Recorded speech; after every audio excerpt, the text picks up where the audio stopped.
Nigel Nickerson, ladies and gentlemen, poet. We're giving it up for him. Right over here.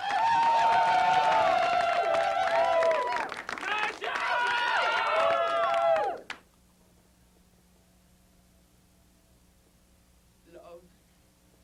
What's love? The birds know love. The trees know love. I don't know love.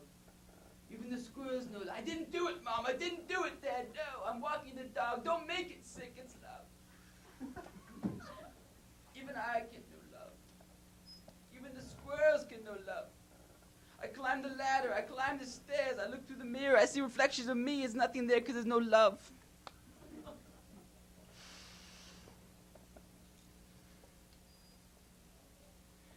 Even the kittens can know love. It's not sick, Mom. I'm walking the dog.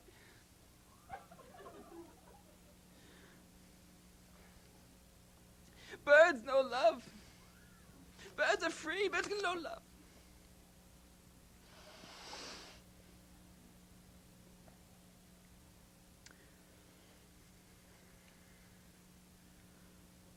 What's on the other side?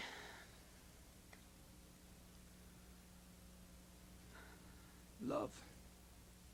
Ah! Wow! Wow!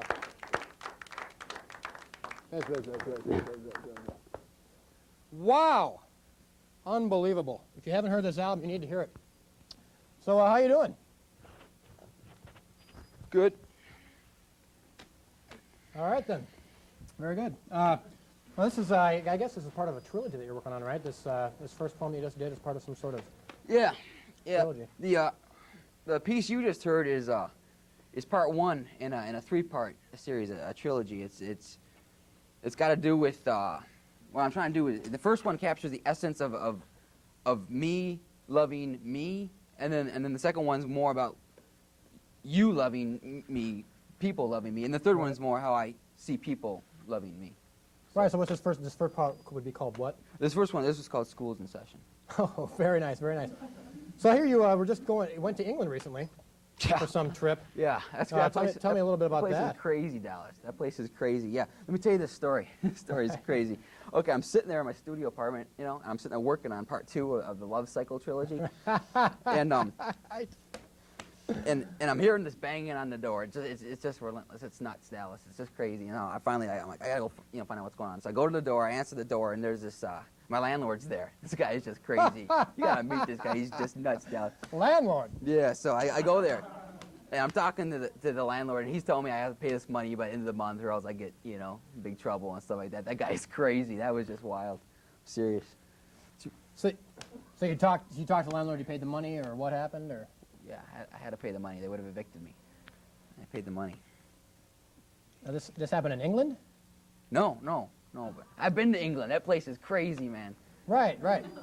Well, you got some inspiration. You get some inspiration from England, don't you? That's a place with brimming with inspiration, stories and stuff like that. You have. What inspires you to do your poems? All right, I got a story for you. Okay, I'm sitting there in the park. All right, and I'm trying to gather information. I'm absorbing, I'm filing, I'm putting it all away. I'm putting together some stuff here. It's all coming together real nice and stuff. And I'm watching, and there's this people doing their people thing, and then there's this little girl walk along with a big red balloon. I don't know, she was 12 or 13, whatever kids are nowadays. I don't know, but she's walking along, and she trips, Hey-o. And the balloon, it goes up. It's one of those floating balloons, and it just goes up. And it went up, and she was crying, and it disappeared. That was just. So you used this for inspiration for one of your poems? Like, was it for inspiration for the trilogy, or? No, that was just pathetic. There was a little girl crying, and she lost her balloon. It was sad. You didn't use this for inspiration of any kind? No, I'm trying to forget the thing. It haunts me. It was really pathetic. It totally broke my heart. Right. I was reading the New York Times the other day. Meryl Streep was quoted as saying that Nigel Nickerson is a denigration to society, dangerous to our children, and not only that, he's homely. Yeah. How do you feel about that? Yeah. I remember that because I read that when I was in England. Right. And I'm sitting there at this cafe thing, and I'm reading this article, and this waiter guy comes over to me, and he's all, hey, you bloody order some more food or something like that, you know, doing that. You know, I can't understand a Where'd he word get he's this? saying, you know. It wasn't Pierre, was it? And so he's hounding me, right? And I'm like, and I want to bloody order off the menu, and I'm like, you know, just speak English. And all of a sudden it hits me. I'm in England. This is English. What am I speaking, for Pete's sakes, you know? For crying out loud, what am I talking, you know? Right. So the Meryl Streep quote didn't bother you then? The whole thing about you being. Of course it bothered me. She called me homely. It hurts. Right. It's offensive stuff. Right. Right. Well, I guess you're in a movie now, right? Yeah. Sequel. Yeah. This is always crazy. Dead Poet Society Part 2. Yeah. Now, obviously, I'm sure, being a poet, you could provide a lot of inspiration and. Yeah, they called me up to ask if I could be a part of the project. I mean, they always need these experts to kind of, you know, be an authority on the subject, and they were going all out in this one. I mean, this was just everything, and they really were pouring it all in, trying to make this thing, you know, work, you know, make it happen. So, Right. so yeah, that was the project. So you were able to provide inspiration for them. You were a provided expert, or did you actually get to act in it? I guess you acted. They gave me a part. They gave me a part because they really wanted everyone in there to be, you know, to fit the part. And there was a poet. It's a poet movie, you know. Right. And so they're using all these poets and all these great actors, and they're putting it all together and stuff. And so they called me in to use my expertise. And you played. What part did you get? Was it an exciting one? Binky the cook. All right. Well, Good so that part. fits your style, Right. I suppose. Okay. Well, you got some more poetry to do for us, don't you? You got some, surely he's got something, won't he? Who wants to hear something?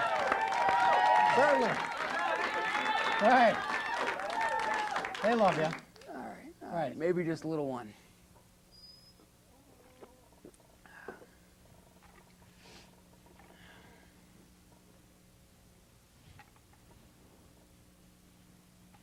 Dirty shirt. Dirty shirt. I'm not dirty. Shirt it up. Wow. That's all I got. That's all I got right now. It's Wow. something new I'm working on. It's something new. Unbelievable. You got to check this guy out.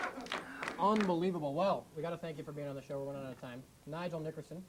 If you haven't seen this, album, you got to check it out. This guy's amazing. For more of this, Nigel Nickerson. Coming up next after the commercial break, we've got Allison Johnson. You don't want to miss this. She's got a great new single, and we'll see this after the break.